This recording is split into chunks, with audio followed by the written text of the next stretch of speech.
जी, अस्सलाम वालेकुम। उम्मीद है कि आप तमाम दोस्त खैरियत से होंगे। आपने खबर सुनी होगी कि आईएमएफ का जो नुमाइंदा वफ़्द है वो पाकिस्तान पहुंच चुका है और वो इस जायज़ा लेंगे कि अब तक हमने जो भी वादे वईद जो थे वो आईएमएफ के साथ किए थे, उन पर हमने किस तरह से अमल दरामद किया है। पेट्रोल प्राइसेस भी पिछले दिनों बढ़ी, बल्कि 2 दिन हुए हैं। 35-35 रुपए का जो है वो पंक्चर लगा अवाम को। और इसके अलावा जो है बहुत सारे सियासतदान और शोबे ज़िंदगी से ताल्लुक़ रखने वाले जो दीगर अहबाब हैं, उन्होंने आईएमएफ को खूब गालियाँ दी कि ये आईएमएफ की वजह से ये सारा काम हो रहा है। देखिए, हकीकत में ऐसा नहीं है।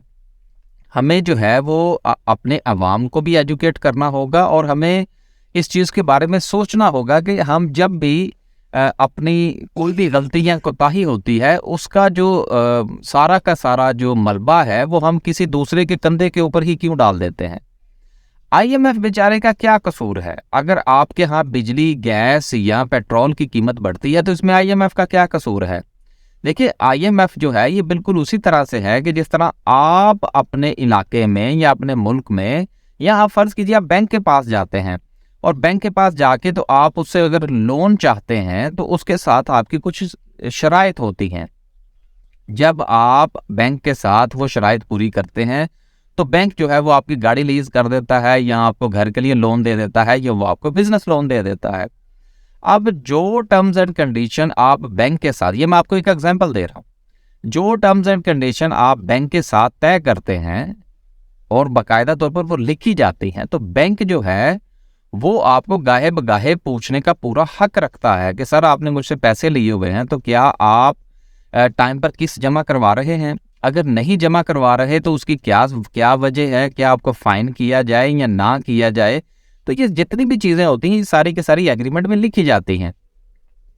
इसी तरह से जिस वक्त हुकूमत पाकिस्तान जो है वो आईएमएफ के पास जाती है कि जी हमें इतना पैसा चाहिए, हमारे हालात ख़राब हैं, तो फिर आईएमएफ आपसे ये पूछता है कि जी आप मुझसे अगर 2 या 4 या 8 या 10 अरब डॉलर ले रहे हैं और इतने इतने अरसे के बाद हम आपको उसकी इंस्टॉलमेंट देंगे, और आप हमें ये बताइए कि ये पैसा जो है ये आप हमें वापस कैसे करेंगे।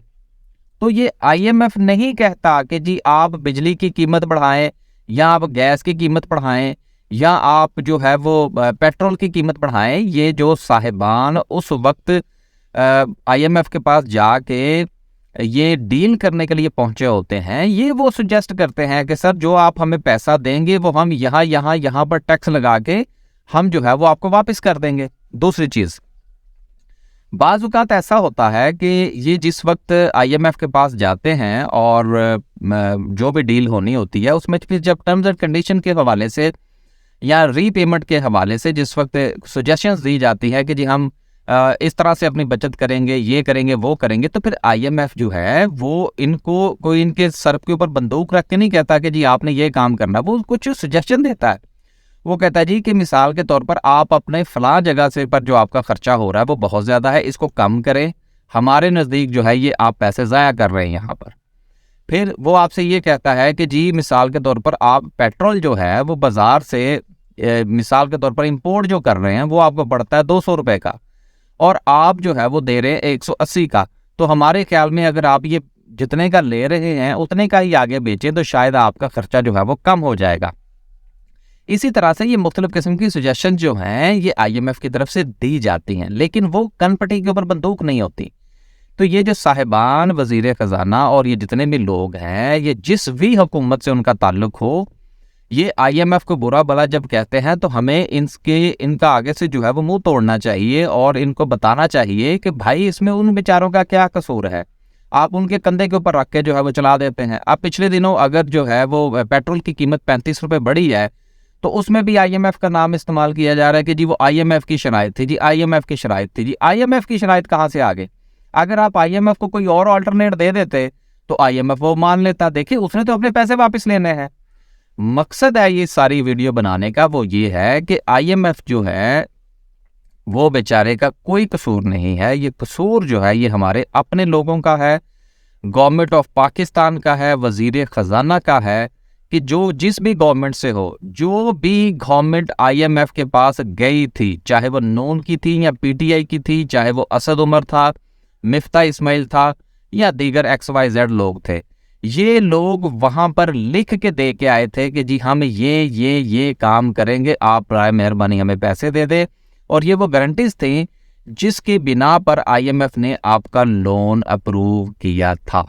तो अब वो आ गए हैं अपना जायज़ा लेने के लिए कि अगर तो आपने उनके वादे जो आपने उनके साथ किए थे उसके मुताबिक अगर आपने काम किए हैं तो वो आपको नई किस्त जो है वो इशू कर देंगे। अगर नहीं किए तो भी जाहिर सी बात है, वादे से मुकरना तो आपको वैसे पता है कि बहुत बुरी बात है, और हमने बहुत सारे वादे जो हैं वो पूरे नहीं किए, लेकिन इसके बावजूद भी IMF ने हमें पैसा दिया। तो लिहाजा जब भी आप इस किस्म की कोई बात सुने कि जी महंगाई जो है ये सिर्फ और सिर्फ IMF की वजह से है, तो ये इंतहाई झूठ और बकवास होगी, और इसके ऊपर किसी भी हवाले से कान धरने की ज़रूरत नहीं है। बल्कि जो बंदा ये आर्गूमेंट आपको पेश करे उस बंदे को आप पूछें कि भाई IMF जो है वो आपके दरवाजे पर दस्तक देने आया था कि आप मुझसे पैसे वापस ले मुझसे जो है वो आप पैसे ले लीजिए और अपने घर का काम चला लीजिए, और ये सारे के सारे टर्म्स एंड कंडीशन जो है ये IMF ने दी थी, और आपने कुछ नहीं किया। आप इतने जो थे वो बीबे बच्चे थे कि आप उसके सामने जो थे वो हाथ जोड़कर खड़े थे, और आप ये कह रहे थे कि जी आप ही करें जो करना है, यानी कि जो करना है वो शेयर नहीं करना है, हमने कुछ नहीं करना।